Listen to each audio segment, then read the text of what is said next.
Muy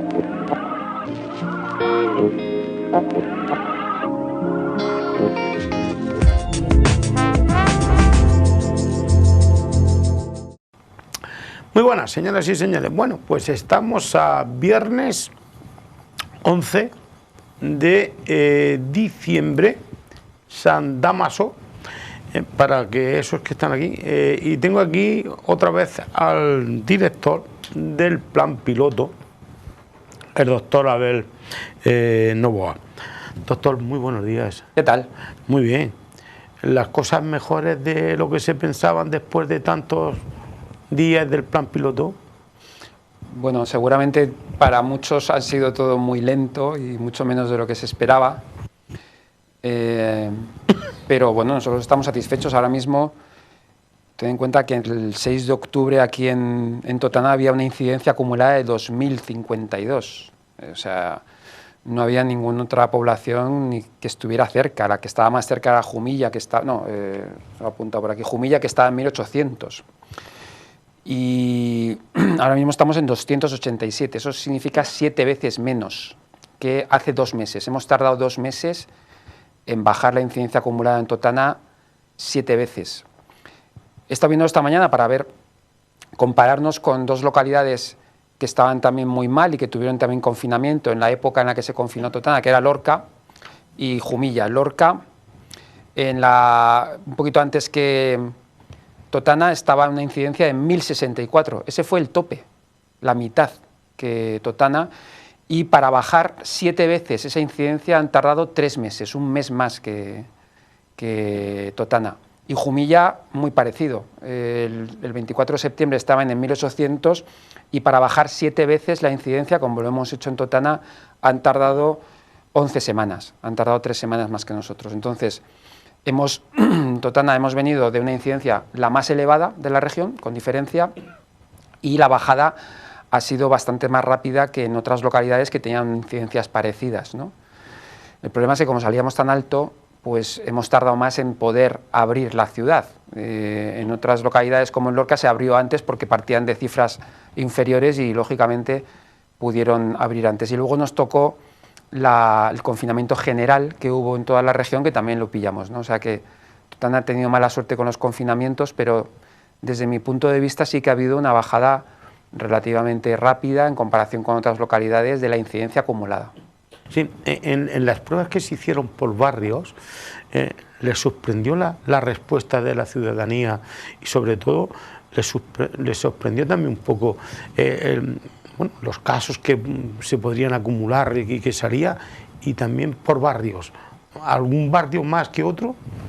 Fue muy parecido. No tuvimos, el primer día me acuerdo que lo hicimos por la mañana, fue un mal horario, luego ya lo empezamos a hacer por la tarde porque era cuando las personas vuelven del trabajo y parecía muchísimo mejor, y ya tuvimos más afluencia y fue bastante variable. Hubo un barrio, que no me acuerdo cómo se llama, fue el segundo donde lo hicimos. Era alta. La era alta, exacto, que tuvimos un 20% de positivos en los antígenos, ¿no? Que nos pareció bastante elevado. En otros no fue tan elevado, ese fue el más elevado, pero sobre todo más que la realización de antígenos, que desde luego era uno de los reclamos, lo que nos interesaba era la información directa de enfermeras y de médicos del Servicio Murciano de Salud, hablando con los ciudadanos directamente cerca de sus casas, ¿no? En sus barrios. Vino muchas personas que al final nos hacían el antígeno porque no estaba indicado, pero que nos preguntaban sus dudas, nos contaban sus casos y bueno, intentábamos darles respuesta, ¿no? O sea que esas experiencias de barrios eran más puntos de información que puntos diagnósticos. Desde mi punto de vista, algo ayudaría a divulgar, a difundir, a ayudar, a colaborar a que las personas hicieran las medidas preventivas, ¿no? Que era de lo que se trataba. Doctor, después de llevar allá estos 3 meses prácticamente haciendo el plan piloto, no sé, seguro que está dando su fruto, pero no es para lanzar todavía las campanas al vuelo. No. Hay que tener mucho cuidado y mucha precaución, porque esto que dicen, no, es que yo lo he tenido y ya no puedo recaer, esto nunca se sabe. No se sabe, no, desde luego no estamos en cifras como para echar las campanas al vuelo. Como te decía al principio, nosotros empezamos en tasas muy elevadas, con lo cual, aunque hemos bajado rápido, seguimos en unas cifras que no son para estar tranquilos. Estamos en 287 de incidencia acumulada hoy. Eso significa que, bueno, con cierta rapidez, si nos descuidamos, vamos a elevar otra vez la incidencia acumulada. Ahora, las fechas que vienen por delante, desde luego, nos preocupan a todos los médicos, a todos los sanitarios, porque son fechas en las que inevitablemente vamos a tender a juntarnos con las familias, con los seres queridos, también a celebrar que, bueno, pues que estamos viendo la luz al final del túnel, ¿no?, con el tema de las vacunas. Creo que va a haber muchos motivos para que nos descuidemos. Y eso puede implicar una tercera ola después de Navidades, sin ninguna duda. Desde luego, mi consejo sería ser muy cautos en Totana hasta las Navidades, al menos, para bajar todavía más esta incidencia. Yo creo que si bajáramos por debajo de 180 sería ideal, y empezar las Navidades en unas cifras mejores. Ahora mismo todavía estamos en una zona de riesgo que puede ser preocupante, desde luego. Hombre, ahora hemos tenido el plan, el famoso puente de la Constitución y todo esto. Los casos, posibles casos, se verán de aquí a la semana que viene, prácticamente, ¿no? Y esto será una antesala de las Navidades, de lo que nos espera en las Navidades, para tener más confinamiento o más libertad, ¿no? Digo, este plan piloto que se puso en Totana, ¿se está haciendo en otros lugares? Dado los resultados que se están obteniendo. No se está haciendo formalmente, sí nos han pedido consejo y hemos asesorado a otros municipios. Por ejemplo, ahora la zona de la Ribera, de los Alcázares, Torre Pacheco, están ahora con una incidencia bastante elevada, no tan elevada como la tuvimos aquí, pero bastante elevada. El otro día tuvimos una reunión con los responsables y les hemos contado la experiencia que tenemos. Estamos elaborando además un informe para que quede negro sobre blanco, para, bueno, que puedan copiar, entre comillas, lo que hemos hecho aquí. Todavía no hemos acabado la intervención, Bartolo. Nosotros pensamos seguir aquí durante varias semanas más hasta conseguir una incidencia mucho más segura que la que tenemos. Y la idea es que después Totana ya no vuelva a subir. O sea, la idea es no solamente bajar, sino no volver a subir, que es lo más importante, ¿no? Y nosotros queremos completar el trabajo. No se ha acabado para nada el trabajo aquí en Totana. Estamos viendo que en la primera ola atacaba más a la gente mayor. La segunda ola, pues prácticamente no diferenciaba, no distinguía de edades. ¿Cree usted que después de este plan piloto, la concienciación de las personas han sido responsables y con la mano en el corazón? ¿Le ha sorprendido la reacción de los totaneros en cuanto a ir a hacerse el PCR, a ver si teníamos la enfermedad y todo esto? Yo creo que, vamos, nosotros hemos hecho una serie de intervenciones para intentar sensibilizar, para intentar comunicar, para intentar cambiar algunas circunstancias que están desde luego en el sustrato de que aquí hubiera más infectividad, y desde luego lo que nos hemos encontrado es máxima recepción por parte de los ciudadanos de Totana. Yo creo que no ha habido ningún municipio más golpeado por el COVID y que haya sufrido tanto los confinamientos, ¿no?, con lo que eso significa. Por tanto, las personas en Totana estaban especialmente sensibilizadas a intentar salir de esta crisis cuanto antes. Yo creo que no había tantas ganas de salir como ha habido en Totana. Ningún municipio ha estado tanto tiempo confinado desde que ha empezado la pandemia como Totana. Y yo lo que me he encontrado son personas deseosas de ayudar, de colaborar y desde luego de hacer todo lo posible para que no se repitiera. Te pongo un ejemplo. Hemos tenido varias reuniones con los empresarios hortofrutícolas de la zona, que han sido muy productivas. O sea, nos hemos encontrado con unos empresarios muy concienciados que ya habían tomado medidas en sus fábricas o en sus almacenes, que estaban haciendo las cosas muy bien, que además intentaban informar continuamente a sus trabajadores, protegerles, y bueno, formamos un grupo de trabajo. También vamos a elaborar un documento de recomendaciones, pero fundamentalmente con cosas que ya estaban haciendo, ¿no? Bueno, eso habla de un sector comprometido y preocupado, porque obviamente no solamente eso podía tener repercusión en términos de ciudadano, que no puede salir, etcétera, sino en términos comerciales. Es decir, la mejor manera de proteger sus negocios es protegiendo a sus trabajadores. Y bueno, yo creo que esa conciencia existía, ¿no? Así que, como digo, nosotros no es que estemos para nada somos triunfalistas con los resultados de la actuación. Nos hubiera gustado que hubiera sido más rápida la bajada, que estuviéramos en cifras menores, pero el análisis que hacemos es que Totana se ha bajado más rápidamente que en otras localidades, ¿no? No sabemos cuánto de eso ha contribuido en nuestra intervención, eso es muy difícil de medir, pero desde luego solo con la intervención no hubiéramos conseguido nada. Ahí la responsabilidad de los totaneros ha sido muy importante. Yo le quería preguntar que cuál ha sido el secreto, si es que ha habido secreto, para cambiar los datos de una masificación de casos a disminución 7 veces más. Pues no ha habido un solo secreto, Bartolo. Yo creo que han sido varias cosas que han hecho que las cifras hayan bajado. Desde luego el trabajo de los sanitarios infatigable, de los centros de salud, ha sido muy importante. Nosotros cuando llegamos en octubre ya estaban muy fatigados, estábamos en unas tasas altísimas, por tanto es probable que hayan sido los centros de salud más castigados de la región con diferencia en trabajo. Y nos encontramos personal fatigado pero con ganas de seguir trabajando y han seguido trabajando de manera incansable. Eso ha sido un secreto importante.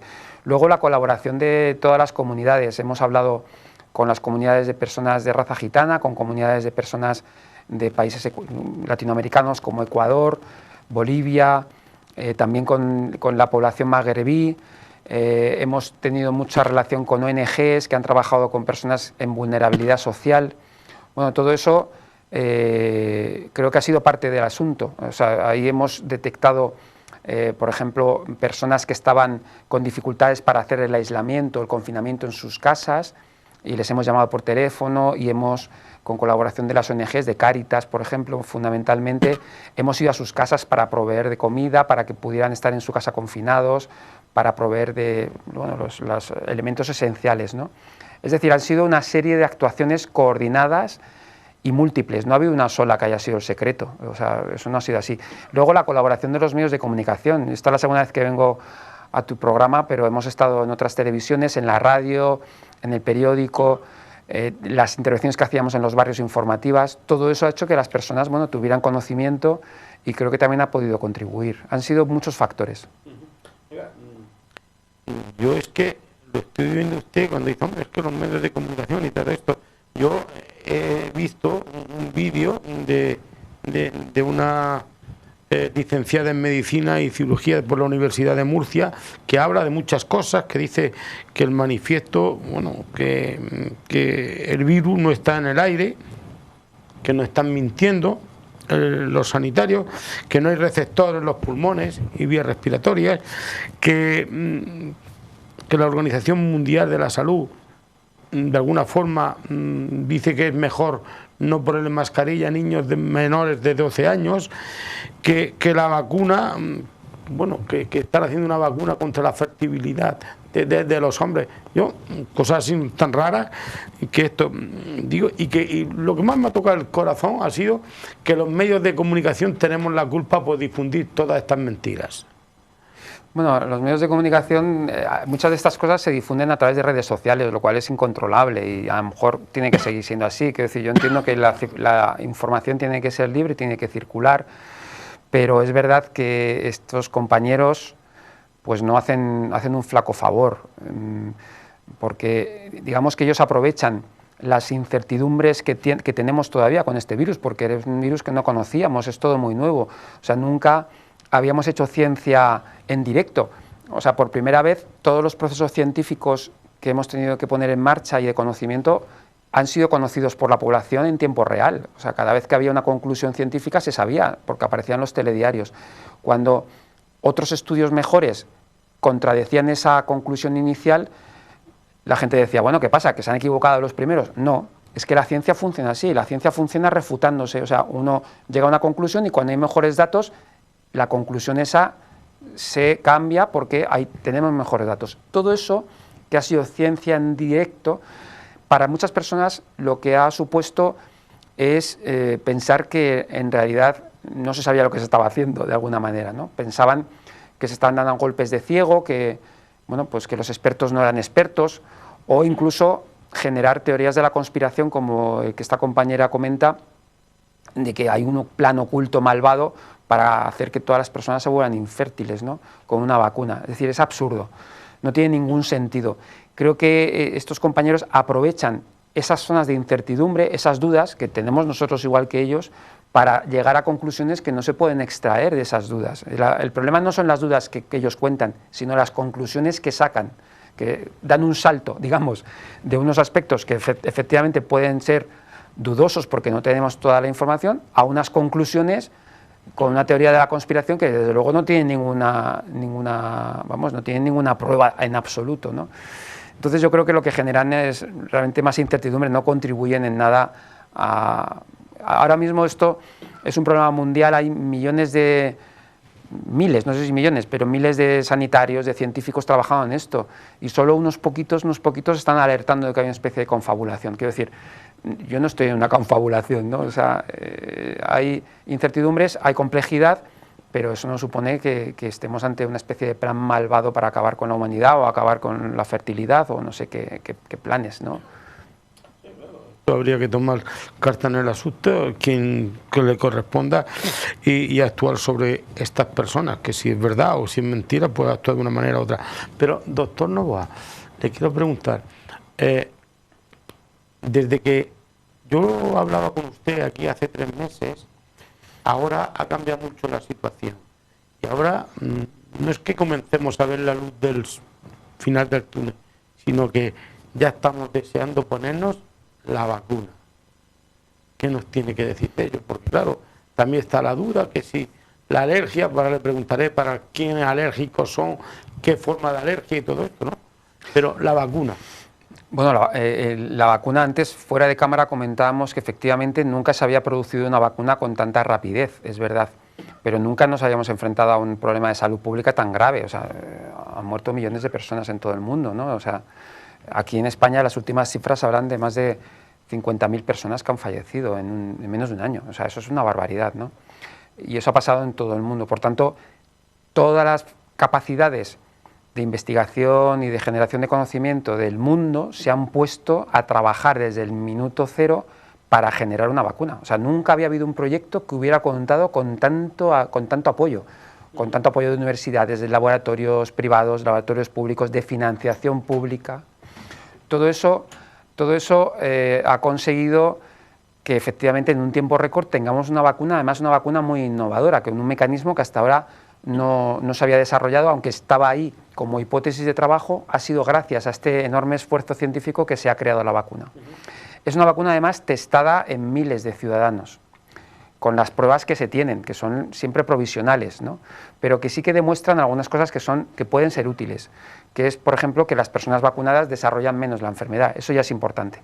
No sabemos, hay dudas, no sobre la seguridad de la vacuna. Esto es importante decirlo, parece que la vacuna es segura porque no ha habido grandes reacciones o muy distintas a las que tenemos con otras vacunas. Todas las vacunas pueden tener algún efecto secundario.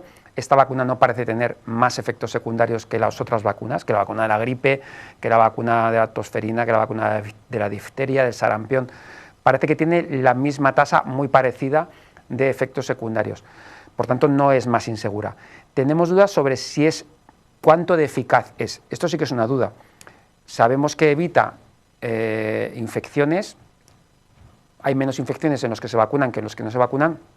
No sabemos si hay menos mortalidad. No ha dado tiempo a valorar si tener menos infecciones significa que hay menos fallecidos. Esto es el resultado importante, porque si se infectan menos pero mueren los mismos, no nos vale para nada, ¿no? Pero eso son cosas que ahora mismo, por el tiempo de estudio, no ha dado tiempo a tener esos datos, ¿no? Y esto a veces pasa con algunos medicamentos, por ejemplo, medicamentos para el cáncer o para enfermedades muy graves, se ponen en el mercado a disposición de los médicos antes de tener todos los datos. Y se sigue investigando cuando se van utilizando. Lo más importante es que sean seguros, pero si son seguros, vamos a utilizarlo ya con pacientes desesperados, pacientes que no tienen otra solución, y este es un caso desesperado. Es que no hay ninguna alternativa ahora mismo a la vacuna. Por tanto, se está empezando a poner y se va a seguir sacando conclusiones. Para la seguridad de todos los espectadores, es una vacuna segura y es una vacuna efectiva en términos de evitar infecciones. Hay resultados que todavía no han sido comprobados y que esperamos que podamos comprobarlos pues, en los próximos meses. Pero yo creo que de aquí a 6 meses tendremos una información muy exacta de la utilidad real de la vacuna. Y yo espero, como todos, que sea muy eficaz, obviamente. Yo lo que espero, doctor Novoa, es cuando se abra el capítulo de ponerse la vacuna, guardar fila para ponérmela. Yo es que soy vacunero.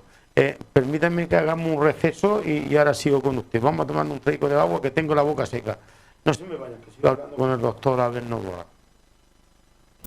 Agriday, Ingeniería y Servicios Agrícolas, la empresa especializada en riegos para agricultura y jardinería.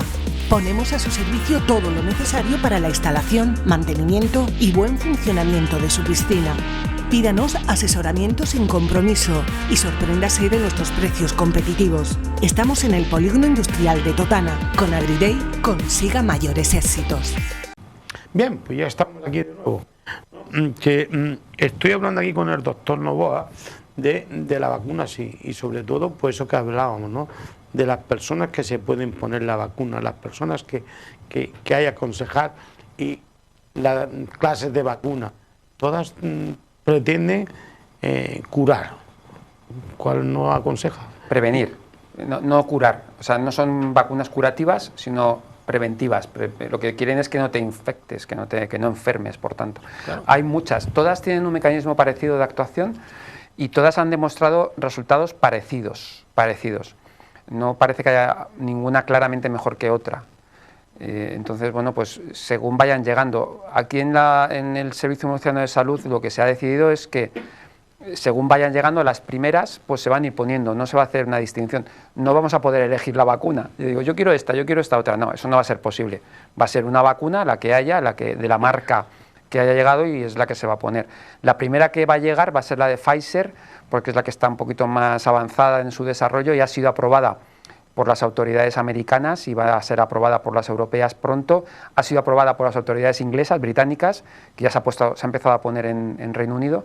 Y yo creo que en los próximos días se aprobará también en Europa y se pondrá inmediatamente. Hoy leía unas declaraciones del ministro que decía que en menos de un mes se estará ya poniendo la vacuna en España, ¿no? Con lo cual, bueno, yo creo que eso es una muy buena noticia, ¿no? Vemos la luz. Hasta hace poco no teníamos nada, es decir, hace un mes no teníamos vacuna todavía, ¿no? Y ahora ya tenemos una vacuna y vamos a empezar a utilizarla. Yo creo que es muy buena noticia. Lo de la vacuna es una garantía, ¿no?, para las personas, pero ¿quién o quiénes se tienen que vacunar? ¿Con la enfermedad pasada o siendo, bueno, pues eso que está ahora mismo? Supongamos que yo tengo la COVID y que Dios no lo quiera, yo me puedo poner la vacuna. Todas estas interrogantes que se están haciendo, y sobre todo también los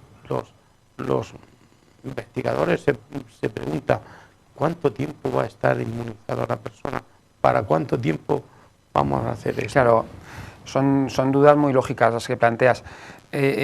Vamos a ver, lo que sabemos de la enfermedad es que no deja una inmunidad permanente, es decir, que uno pasa la enfermedad, genera unos anticuerpos, pero esos anticuerpos desaparecen con el tiempo. Como la gripe, exacto. Es igual que la gripe, muy parecida. Se comporta de manera parecida a la gripe en ese sentido. Entonces, las personas que han pasado la enfermedad tienen que vacunarse.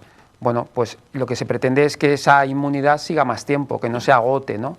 Y por tanto, lo que por ahora recomiendan los expertos que saben es que se vacunen, que no pasa nada, no va a pasar nada porque se vacunen, y lo que puede pasar es que sus defensas duren más tiempo de lo que iba a durar de manera natural, ¿no? ¿Quiénes se tienen que vacunar? Probablemente toda la población. Lo que pasa es que no hay vacunas para toda la población, con lo cual se va a hacer una discriminación positiva con los grupos de más riesgo y los grupos más necesarios. ¿Cuáles son los grupos de más riesgo? Las personas mayores que están en las residencias. O sea, sabemos que las personas mayores en las residencias tienen más riesgo que nadie, porque cuando entra... Haya descendido el nivel de mortalidad sí. En la residencia un 22%, he leído yo esta mañana. Sí, ha descendido, claro, pero nos hemos tenido que enfrentar a 30 brotes en esta segunda ola y nos ha costado, hemos sudado... Sangre, sudor y lágrimas. Sangre, sudor y lágrimas para poder tener esos buenos resultados. Pero sigue siendo un sector muy vulnerable. Entonces ahí se va a empezar a vacunar a las personas mayores que están en las residencias, que viven en las residencias, a los trabajadores de las residencias y a los profesionales sanitarios que nos atienden en los hospitales y en los centros de salud, ¿no? Parece lógico que protejamos primero a las personas más vulnerables y a los que nos tienen que curar, a nosotros, ¿no?, si nos ponemos enfermos. Y luego, según vaya primero esos sectores, pues se pasará a otros grupos vulnerables. Las personas mayores, probablemente, que viven en sus casas, serán el siguiente grupo, y poco a poco se irá vacunando a otras personas que tengan enfermedades crónicas, que sean obesos, que fumen, que sean diabéticos. Se va a ir poco a poco bajando hasta llegar al final a las personas jóvenes que no tienen enfermedades, que serán las últimas en vacunarse, pero también habrá que vacunarlas, porque la manera de evitar volver a tener un rebrote es que las personas jóvenes no se infecten, que no haya nadie que se pueda infectar o que se infecte lo menos posible.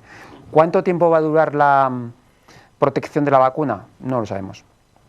Con la gripe nos tenemos que vacunar todos los años. ¿Por qué? Porque cambia el virus. El virus muta y entonces la vacuna del año pasado no nos vale para este año. Con este virus puede pasar algo parecido, aunque muta menos que la gripe, es más estable que la gripe, eso es una buena noticia, pero también muta. Por tanto, pues seguramente habrá que repetir la vacunación de aquí a unos meses, años. Igual, no sé, no hay ningún dato todavía, pero probablemente no tenga que ser cada año, pero a lo mejor cada 2 años, cada 3 años nos tengamos que vacunar. Sí, no, porque la dosis de ahora de la vacunación es por dos veces, ¿no? Sí. Y bueno, la de la gripe nos la ponen una vez y el año que viene repetimos con otra, bueno, pues cuando ha salido otra cepa, como dice. Eso es. ¿No? Si al final había salido. Digo que esto, doctor, ya ha pasado el puente, ese que tanto temían y tanto temen todavía los profesionales. ¿Hemos hecho las cosas bien? ¿Hemos hecho las cosas mal? ¿O el tiempo lo dirá? El tiempo lo dirá. Ahora, cuando hayan pasado 2 semanas del puente, es cuando empecemos a tener los resultados. No me digas que nos van a dar las navidades. No, yo espero que no. Yo espero que no, porque, entre otras cosas, estábamos todos confinados, es decir, que las autoridades actuaran con prudencia. En vez de levantar el confinamiento antes del puente, lo hicieron después. Eso sabemos que limita la interacción social y, bueno, pues yo espero que no suceda. Ha ocurrido una cosa que las medidas coercitivas son las que funcionan. Es decir, hasta que no se produce un confinamiento general, no se cierran los bares y restaurantes, pues no hay una disminución de la tasa de incidencia, ¿no? Y eso nos habla de que, bueno, pues lamentablemente seguimos obedeciendo o respondiendo a decisiones autoritarias. ¿Qué sería lo ideal? Lo ideal sería que, bueno, que con la responsabilidad de cada uno, pues las tasas no subieran, ¿no? Aunque se permitiera la convivencia, ¿no? Pero esto no está sucediendo, ¿no? Y luego también hay factores sociales que están influyendo en que continúe, ¿no? Hay gente que se infecta cuando no le queda otro remedio, porque tiene que ir a trabajar, porque tiene que compartir un coche para ir a trabajar, o porque no le llega la información adecuadamente. Todos esos factores son los que son más difíciles de abordar, o porque viven con muchas personas en una sola casa. Esos factores son más complicados de abordar. Por tanto, hay que contar con que vamos a tener ahí un sustrato de infección que es muy difícil de abordar en el corto plazo, pero al menos los que dependan de nuestra actuación individual, que eso sí lo podamos frenar, ¿no? Lo que veremos dentro de 2 semanas es efectivamente cómo nos hemos comportado durante el puente, que no se estaba trabajando, con lo cual, bueno, pues ahí sí que va a responder al comportamiento de cada uno. Vamos a ver qué pasa en Totana y qué pasa en el resto de la región, ¿no? Yo veo las famosas imágenes que veo luego en televisión y me echo las manos a la cabeza cuando veo tanta gente, ¿no? Como decimos aquí, tanto barullo de gente, de personas andando por las calles con poco sentido común. Digo que los médicos se están curando porque dicen, oiga, tenemos que tener cuidado con la tercera ola de la pandemia. Y le pregunto esto a renglón seguido porque esta segunda ha atacado más, insisto, a las personas más jóvenes que a las mayores, porque a lo mejor ya a las mayores no les quedaba. Si viene la tercera, ¿tenemos alguna edad que puede peligrar? No, ¿O todas? En general, las personas mayores ya se están protegiendo. O sea, eso es una experiencia que tenemos. Las personas mayores al principio, en la primera ola, caían primero porque es que no sabíamos que eran vulnerables y no sabíamos que estaba la infección entre nosotros. Pero en esta segunda ola las personas mayores ya se han protegido. Mis padres, por ejemplo, han estado prácticamente encerrados en casa sin salir y siguen todavía encerrados en casa con muy poquita interacción porque son vulnerables y lo saben. Entonces ya las personas mayores se han cuidado. ¿Cuál ha sido? Por eso se han infectado más las personas jóvenes, las que salen a trabajar, las que salen a hacer un botellón y... Se crean el rey del mambo. Eso es. Bueno, la gente que sale a trabajar y que se infecta Eso es porque tiene que trabajar, por obligación. y otras personas que por acciones que son más, bueno, pues de otro tipo, pues se infectan, ¿no? Y pero el problema es que esas son las que primero caen, pero claro, se llevan la infección a casa donde están sus padres, si son más mayores, o están sus abuelos. Y en la segunda parte de la segunda ola es cuando han empezado a caer las personas mayores. Las personas que más fallecen son las personas mayores. Aquí hemos tenido casi 500 fallecidos en la segunda ola, eso es una barbaridad. Y la mayoría de los fallecidos son mayores de 65 años. Aunque los infectados han sido fundamentalmente jóvenes, los fallecidos son fundamentalmente mayores. Entonces, cuando le pedimos a un joven que sea prudente, en realidad no estamos pensando en su vida, que también hay casos de personas jóvenes que han muerto, sino en la vida de sus seres queridos mayores que se van a infectar si ellos no son responsables, ¿no? Entonces, de alguna manera nos salvamos todos para salvar a las personas más frágiles, ¿no? A las personas más vulnerables. Y yo creo que ese es el mensaje fundamental. Al joven, mira, de acuerdo que tú no te vas a morir, vas a pasar un catarro, no te vas a enterar, pero es que tú solo puedes contagiar a tus seres queridos. Este patrón se va a repetir en la tercera ola. Las personas mayores ya están protegidas, ya se están cuidando, pero las personas jóvenes van a volver a salir, van a volver a irse de copas, van a volver a tener interacción con sus amigos. Y eso es lo que tenemos que intentar evitar, que haya un comportamiento responsable. Estamos todavía lejos de tener la solución, no sabemos cómo va a funcionar la vacuna, insisto, y por tanto todavía nos quedan meses de tener mucho cuidado. Oiga, me llama la atención una cosa, cuando usted hablaba antes de responsabilidad, cuando usted hablaba antes de diálogo con asociaciones, con colectivos, inmigrantes, totaneros y todo esto, yo pensaba, digo, ostras, ¿ha habido responsabilidad en los colegios de Totana, en instalaciones deportivas? Porque estamos viendo que en Totana los colegios están funcionando, se está abriendo, y yo me pregunto, ¿esto le ha sorprendido? ¿Y para cuándo va a hacer la presencialidad de los críos más en los colegios? ¿Lo ve en un futuro mejor o habrá que dejar pasar estas temperaturas frías o cálidas, como queramos además, con mucho frío, para que no se abran tanto las ventanas y no coja una pulmonía? Sí, desde luego lo que sabemos es que las actividades al aire libre tienen poco riesgo. Incluso bueno, los juegos, incluso los estadios de fútbol, si se va con precaución, con distancia, ahí es muy difícil que uno se infecte, si va con mascarilla y guarda la distancia de seguridad, en el aire libre es muy difícil la infección. En los colegios, como tú dices, las recomendaciones que nosotros dimos, porque cuando nosotros empezamos aquí a intervenir, Totana era el único municipio donde los colegios seguían cerrados de toda la región, ¿no? Yo creo que era un daño tremendo para la infancia, ¿no? Y por tanto una de las primeras cosas que hicimos fue hablar con los profesores, los directores, las AMPAs, para intentar abrir los colegios cuanto antes de una manera segura. Lo que me consta es que ahora mismo no ha habido grandes brotes de infección porque los colegios se abrieran. ¿Le han hecho caso al médico? Es verdad que están teniendo mucho cuidado y yo creo que eso es bueno. Por tanto, yo creo que en cuanto baje un poquito más la incidencia y, como tú dices, podamos tener las ventanas abiertas de la clase o puedan darse clases en el patio o en los parques, pues yo creo que la presencialidad tiene que ser obligatoria. Desde luego en otros países, como Noruega, el otro día me enseñaban fotos de Noruega donde hace bastante más frío que aquí, están haciendo las clases en la calle, ¿no? Lo que pasa es que aquí en Murcia, como no estamos acostumbrados, somos más frioleros, pero en esos países se están dando las clases en la calle y no pasa nada, o sea que igual tenemos que hacer también ese esfuerzo. Doctor, es que aquí no somos chicarrones del norte, hay que decirlo. ¿Hasta cuándo van a estar haciendo PCRs en Totana?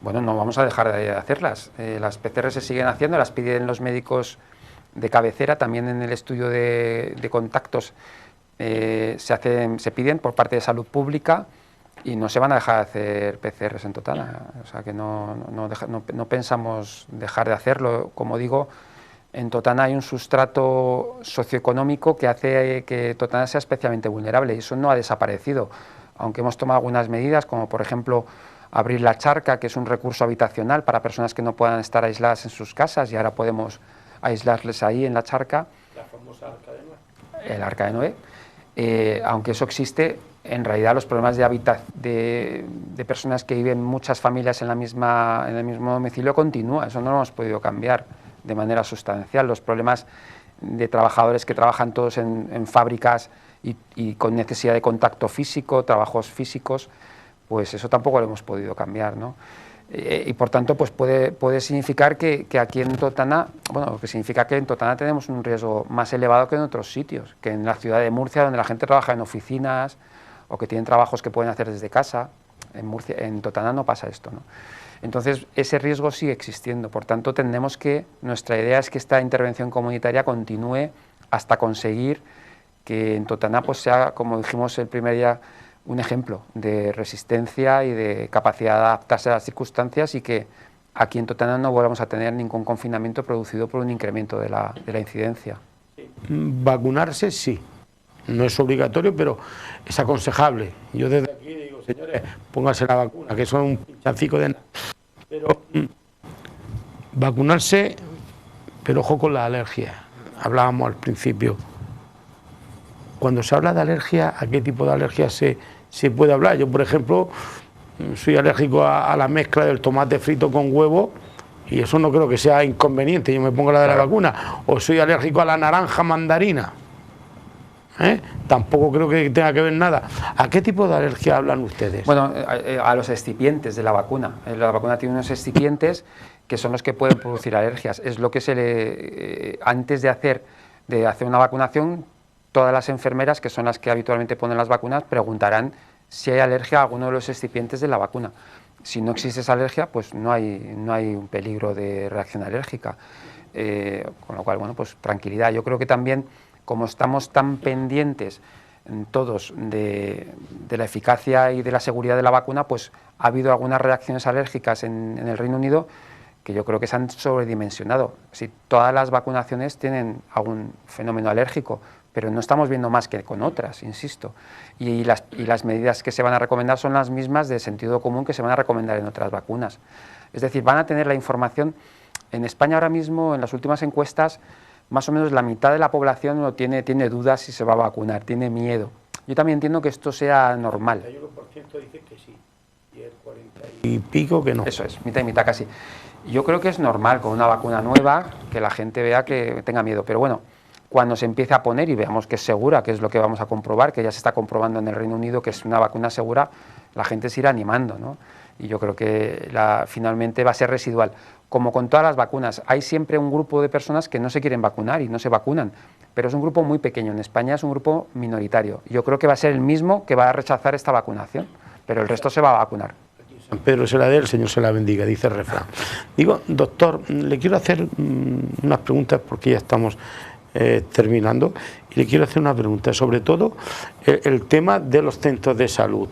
Los centros de salud de Totana, ¿cómo se encuentran en la actualidad? Estamos todavía como los semáforos en rojo. El tema de rastreadores en Totana, ¿cómo lo tenemos? ¿Estamos mejor que cuando usted vino hace 2 o 3 meses aquí? Y en el tema de ánimo de los sanitarios, que yo me descubro ante ustedes por el esfuerzo que hacen y no dan el brazo a torcer y están luchando un día sí y el otro también las 24 horas.